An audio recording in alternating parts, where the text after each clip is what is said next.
Additional DIG আছেন, তারপরে বিশেষ পুলিশ সুপার আছেন। তো এই মামলার ডকেট পর্যালোচনা এবং তদারকির সময় আমি এই বিষয়ে জানতে পারি যে এরকম একটি টাকা, বড় অঙ্কের টাকা ড্রেন আউট হয়ে গিয়েছে।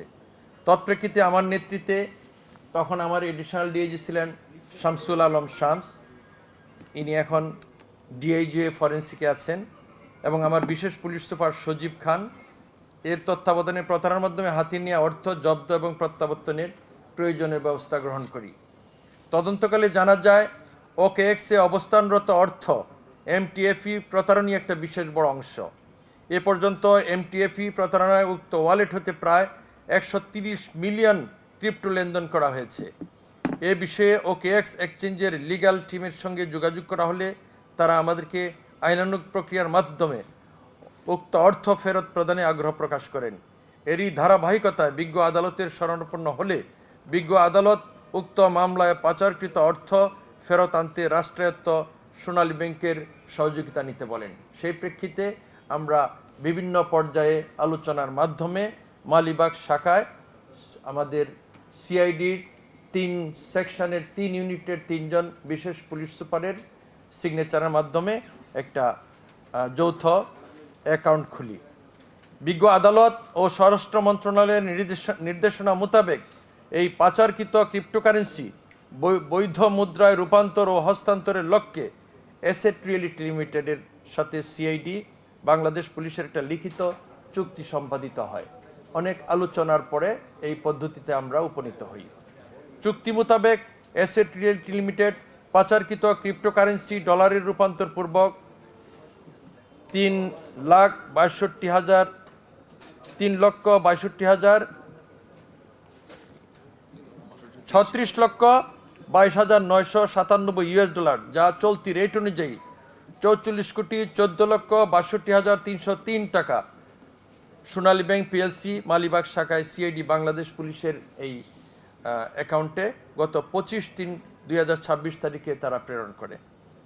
পরবর্তীতে আমরা এই বিজ্ঞ আদালতের নির্দেশ মোতাবেক ভিকটিমদের অর্থ কিভাবে ফেরত প্রদান করা যায় সেটার আদালতের এবং প্রচলিত আইনের মাধ্যমে আমরা সেটা ডিসবার্স করব।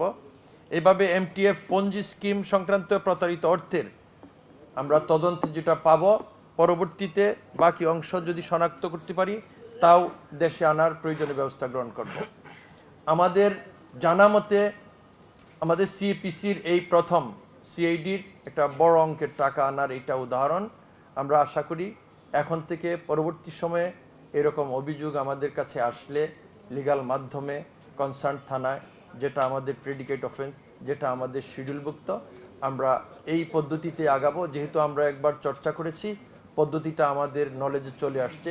আশা করি আমরা পাচারকৃত অর্থ আস্তে আস্তে আরও অনেকাংশে দেশে ফেরত আনতে পারবো, যেটা আমাদের দেশের জন্য খুবই মঙ্গল বয়ে আনবে। Cyber police centre CID Bangladesh police বিভিন্ন আন্তর্জাতিক সংস্থা এবং অংশীদারদের সাথে দক্ষ সমন্বয়ে এই ক্রিপ্টোকারেন্সির মাধ্যমে অবৈধভাবে পাচারকৃত অর্থের উৎস শনাক্তপূর্বক তা জব্দ, সংরক্ষণ ও আদালতের নির্দেশনা অনুযায়ী আইনানুগ প্রক্রিয়া বাংলাদেশের প্রত্যাবর্তন নিশ্চিত করেছে, যা সিআইডির তদন্ত কার্যক্রমকে আন্তর্জাতিক পর্যায়ে উন্নীত করে দেশের ইতিহাসে একটি উল্লেখযোগ্য মাইলফলক স্থাপন করেছে। আমি এই প্রসঙ্গে আরেকটি কথা বলতে চাই। আপনারা জানেন সাংবাদিকরা হচ্ছে mirror of the society, you are the eye opener of the society. কাজেই সম্মানের সাথে আপনাদেরকে বিনীতভাবে বলবো আপনাদের মাধ্যমে দেশবাসীর কাছে যে এই যে দেশের অগণিত সাধারণ জনগণ লোভনীয় একটা লভ্যাংশ পাওয়ার আশায় শিক্ষিত হোক, অশিক্ষিত হোক, বেকার হোক, লোভ লালসা যেটাই হোক, এইটার বশবর্তী হয়ে তারা অবৈধ অনলাইন প্ল্যাটফর্মে নিজেদের কষ্টার্জিত অর্থ, নিজের ওয়াইফের সোনাদানার অর্থ, জমি বিক্রির টাকা, গয়না বিক্রির টাকা, বিভিন্ন টাকা, ধার করার টাকা, জমি বিক্রি করা, অলংকার বিক্রি করা, এইগুলি তারা এই সব প্ল্যাটফর্মে ইনভেস্ট করে সত্যিকার অর্থেই তারা ব্যাংকরাপ্ট হয়ে যাচ্ছে, দেউলিয়া হয়ে যাচ্ছে। এর ভিতর অনেকেই প্রেস্টিজের কারণে কাউকে বলতে পারছে না, স্বামী বলতে পারছে না ওয়াইফকে, ছেলে মেয়ে বলতে পারছে না বাবা মাকে, এই জন্য তারা মামলা করছে না। আবার অনেকেই যে এটা যে মামলা করা যায় কোথায় করবে সেটাও জানে না। আপনারা জানেন 2013 সালে যে MLM মাল্টি লেভেল মার্কেটিং এদেরকে নিয়ন্ত্রণে আনার জন্য সরকার আইন করেছেন। এটা তো সাধারণ জনগণ জানে না, বা পুলিশের সব অংশই জানে তা না, আমাদের সিআইডির নলেজ এটা আছে। কাজেই সাধারণ মানুষ তো জানার প্রশ্নই আসে না। এই ব্যাপারে আপনার মাধ্যমে দেশবাসীকে জানাইতে চাই এবং অনুরোধ করি, কেউ যেন এইরকম প্রতারণার ফাঁদে পা না দেয়।